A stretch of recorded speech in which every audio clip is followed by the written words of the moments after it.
Hey, this is a test that I'd like to show you of the low light capabilities of the Sony A7s II, long regarded for its really good sensor. And we're going to put it up against this Canon Rebel T5i. The T5i has pretty decent recording capability for video as long as the ISO is fairly low. In this case, we're going to be using the same f2.8 aperture and 1/60th of a second shutter for 30 frames per second video. And as you can see, the Sony A7s II is much cleaner and a little bit flatter of an image that comes out of it. At 3200 ISO, the Canon Rebel T5i starts to blow out a little bit at the extremes and starts to have a little bit of graining, but it's still pretty acceptable. And the A7s II has a pretty remarkable video image still at 3200 ISO. This is pretty much nothing for this camera. As we step it up to an ISO of 6400, you can see the Rebel T5i starts to fall apart here. This is about on the edge of what I would consider usable video. But the Sony has no trouble at all. Still a creamy, smooth image.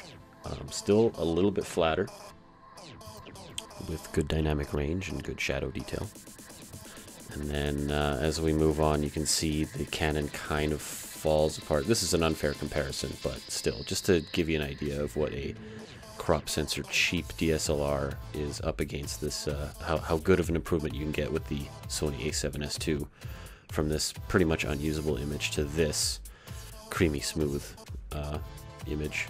It's still very detailed, very good shadow detail and everything. And just for funsies, the Rebel can't go this high, but this is at 51,200 ISO. I actually had to increase the shutter speed and the aperture because it was way overexposed. And again, for funsies, here it is at 102,400 ISO. You can still see a usable image coming out of here. Here's a comparison between the two, again, side by side.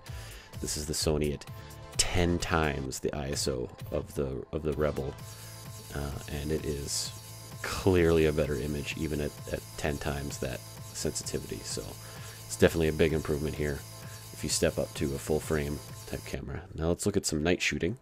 Here's outside of my window with the Canon Rebel T5i at 1600 ISO at f2.8.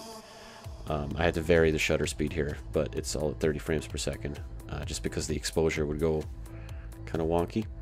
It's usable footage out of the Canon at this low light, but nowhere near as good as the Sony A7s here. You can see all the shadow detail comes in, and it's very clean. At this ISO of 1600, we're going to bump it up straight to 6400, and you're going to see the Canon T5i just can't handle it. It's starting to look like cell phone video footage. Still good for this price point of this camera, still better than a cell phone camera, but it's not nearly as good as this footage coming out of the Sony, which is, again, the shadow detail and the cleanliness of the video. The dynamic range is still there even in these low light conditions. And at 12,800, things completely fall apart. Again, an unfair comparison considering the price point of these two cameras, but just gives you an idea of the improvement you can get. What does it look like compared to my, cheaper DSLR kind of thing? Sony at 12,800 as well. Comparison to the Rebel, as you can see, still clean, still shadow detailed, still usable, still very good. And just for fun, the Sony at 51,200 ISO, which the Rebel can't do.